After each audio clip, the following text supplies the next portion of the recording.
Hi guys, so happy to be with you today. I have got a recipe that I think you're really going to enjoy. It's called Simple Bagels, and it's called Simple Bagels for an obvious reason.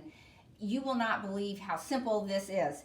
You start out with a cup of flour, you add a heaping teaspoon of baking powder, a dash of salt, and then all that is left is 1 carton of the 7-ounce 5% Fahey yogurt.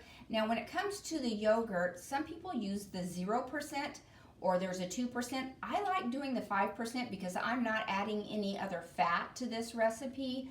I've never seen anybody else do the higher fat, but I think it just adds a little bit more flavor to the bagel to have a little bit extra fat. And all you do is just simply stir that in till it's well incorporated. You will stir it for a little bit. There is usually a little bit of liquid in the yogurt. I don't mind that because the batter actually needs just a little bit more moisture. But you just work that together with a fork, and then at the end you're going to take your hands and kind of knead it probably 15 or 20 times, and you will end up coming up with a batter that looks like this. It's just solid, one big batter. It's a little over 12 ounces, so I break it into 4 parts.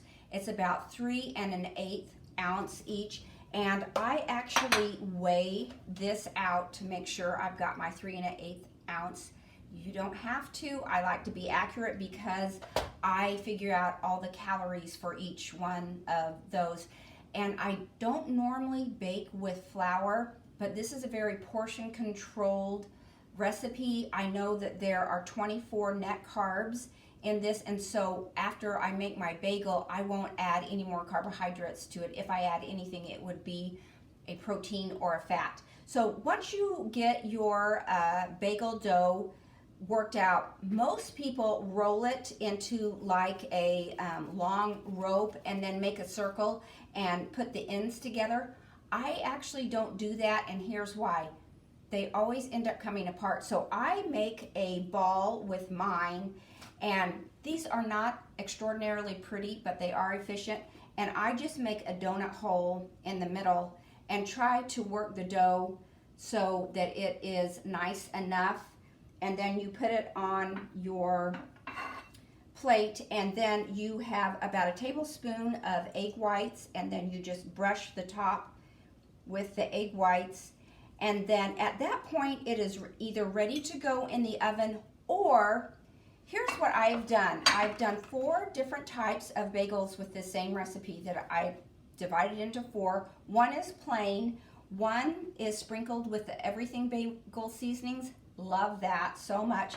This one I love. It's a cinnamon and sugar one, and that is simply all you do with that is mix some cinnamon with the monk fruit, so no added calories.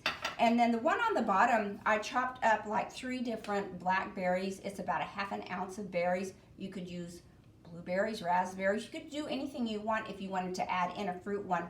This did not turn out especially pretty because I think the fruit mixture didn't equally go to all the parts of the dough, but it still tastes fine.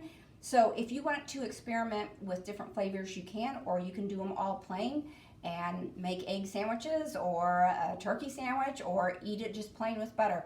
So anyway, I think you'll like this. It only goes in the oven at 350 for 22 minutes, and then you crank it up to 550 for about 4 minutes to brown on top if you want it just a little bit more of that brown sheen. But I think you'll like this, and it comes together so quickly that you can make it any morning that you wanted to have bagels freshly on hand. So enjoy this recipe. Let me know if you try it. Thanks so much. Bye-bye.